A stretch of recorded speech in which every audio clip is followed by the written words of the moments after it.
नमस्कार मित्रों, इस क्लास में आपका स्वागत है। आज हम बात करेंगे कृष्ण भक्ति में सूरदास जी की।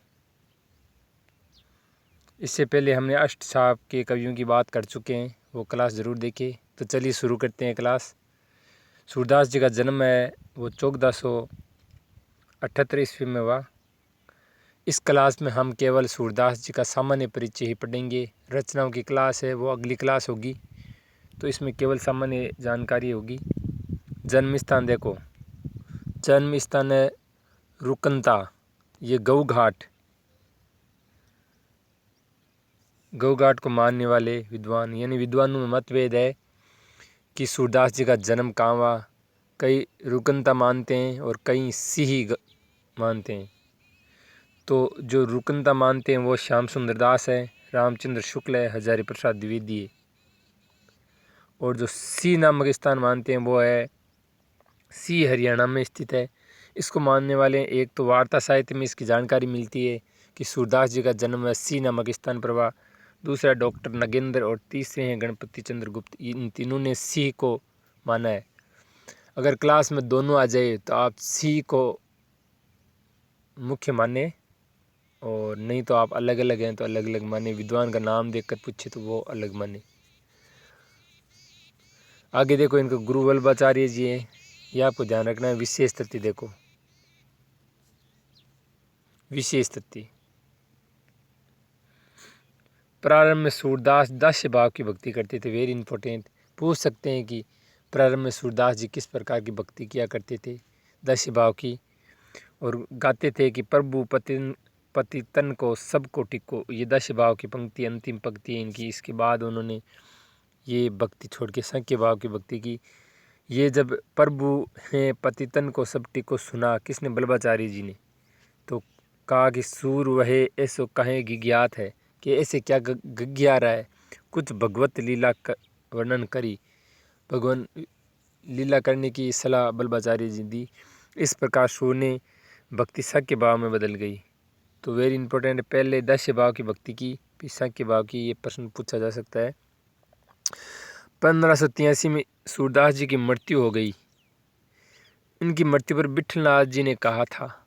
तो ये जो विठलनाथ जी ने कहा, ये बात, ये परीक्षा में, पिछले कुछ परीक्षा में ये पूछी गई है। क्या कहा, पूछ सकते हैं कि पुष्टि मार्ग को जात जात है, सो जा को कछु लेना होय सो ले जाऊ।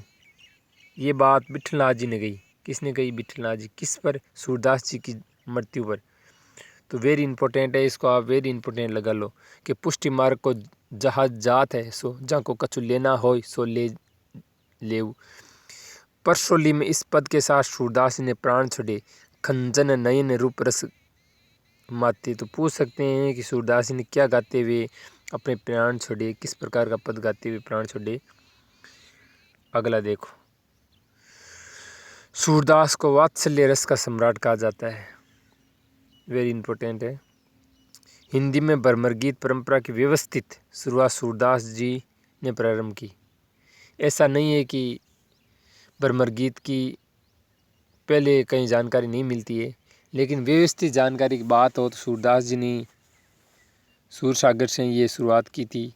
तो वेरी इंपॉर्टेंट है कि हिंदी में भ्रमर गीत परंपरा की व्यवस्थित शुरुआत सूरदास जी ने प्रारंभ की।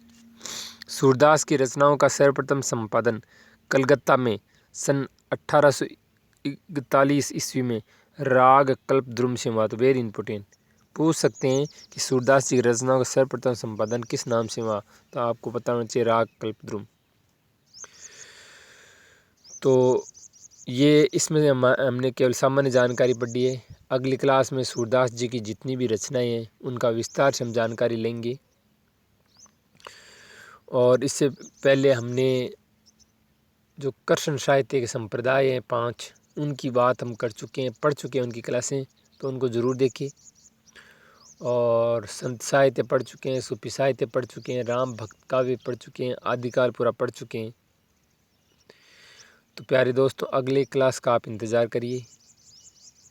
अगर ये क्लास आपको अच्छी लगी है तो इस क्लास को आप सब्सक्राइब कर लीजिए, इस चैनल को सब्सक्राइब कर लीजिए ताकि नोटिफिकेशन मिले, और अगली क्लास का आप करें इंतज़ार। धन्यवाद।